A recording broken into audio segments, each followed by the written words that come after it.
you're thinking about bringing in. And, and this is going to run right into the lake. And you're talking about cutting back the runoff. We live behind, we've got 2.5 acres.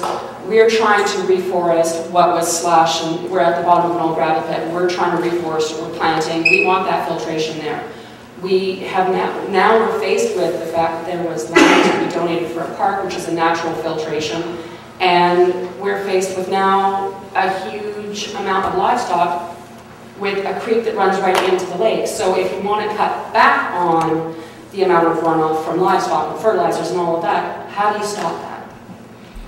Oh boy. That's what the land uses that. It's already zoned for that, you know, it's already zoned for a gravel pit or, you know, livestock, and you know, you can't take that zoning away if it's there. So this is what I'm concerned about. That's what I mean by swapping land. That's what I mean by swapping land. I was at the University of Montreal 15 years ago, and I was the director of Laurentian Biological Station.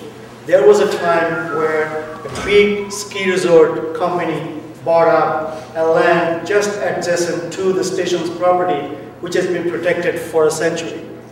And it was going to be a commercial ski resort. I went to the government and I said, it cannot be allowed.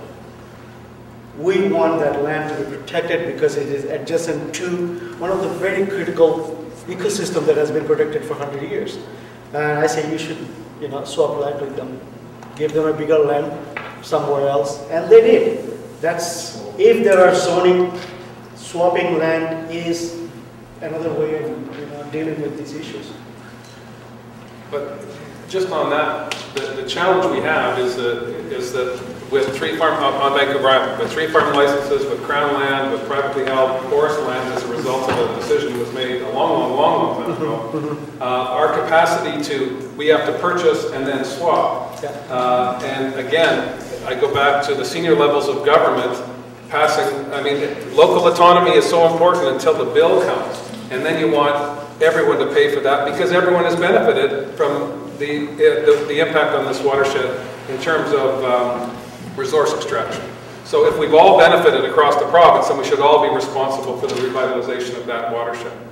And then you burrow down to the individual land uses, whether it be agricultural, whether it's residential, commercial, industrial, whatever it might be. Then you've got to have something to swap. And in the work that I've been doing in other parts of the constituency where lands have become available, the Land Conservancy and various other conservancies are very, very good at getting some initial money down on the table, but then the fundraising starts, and there's a diminished ability to meet all of the demands just on southern Vancouver Island, much less the other areas across the island and across the province that are so important to all of us. So, in principle, I absolutely agree, but again, it comes down to dollars, and a small community doesn't have the same capacity that a large community does to meet those challenges. Well, the one comment I would make, and I'm glad that you are actually here today, and that some of the things that I would like government to consider, that over the several decades, what we have done is we have given forest harvesting permit to forest industry. We did not give them forest management permit, okay? These are major mistakes that we have done in the past, but we are not learning from those mistakes.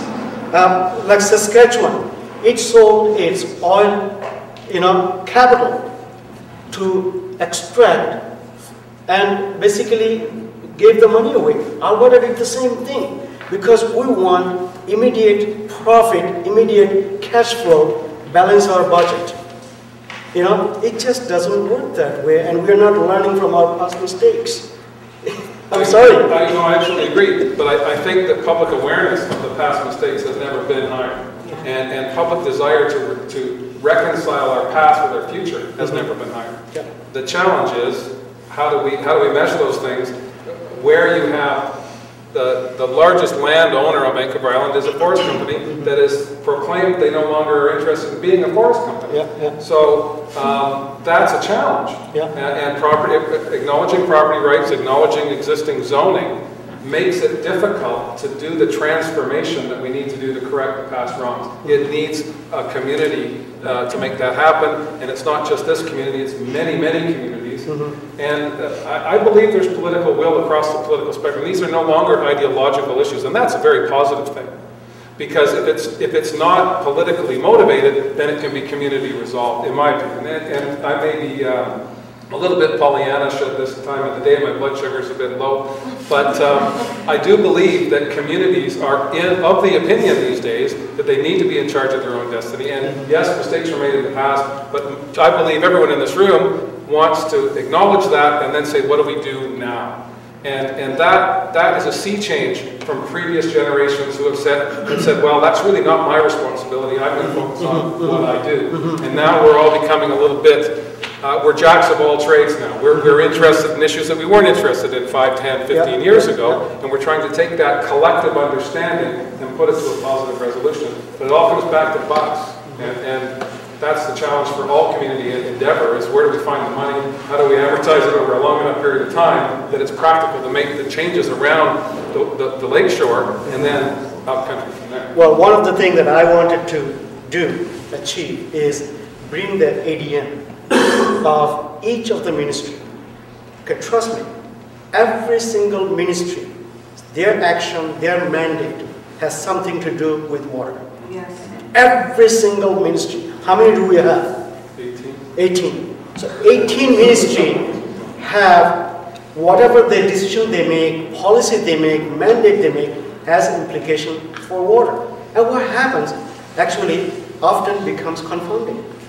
The mandate of agriculture, food and fisheries goes against what Ministry of Environment would like to achieve. So what I wanted to do was bring the ADMs of each of the ministry and talk about water. So, and we will quickly find out that how some of the policies, your ministry's policy is killing my ministry's mandate. As a result, we are not making progress. We do live in a siloed environment in government, sure, at all three levels, I think. And breaking down those silos. We do that in our homes. Why can't we do it with our institutions? At that time, he actually had no legal way to find anybody because because people couldn't get together to CBRD. He had applied several times, and there was too many politics involved. The politicians didn't, whoever it was, didn't want to enforce fines because they didn't want to upset the people. Now, I don't know if that's changed since, but is that why we can't get permits, bill or bylaws enforced? Is because he has no legal standing, unless it's a huge... Glad you brought that up. I'm pleased to announce that as of last night, we are able to get what's through is called the municipal ticketing system, which will actually give powers to the bylaw officer to do just what you're talking about. That's true. I had to call a point of order to make sure that we did a recount on the ballots, because there was a lady that was not comfortable having this brought in, so she tried to shuffle it under the table, and I called a point of order on her, and we did a recount. We found out that we had 5 for and 3 against.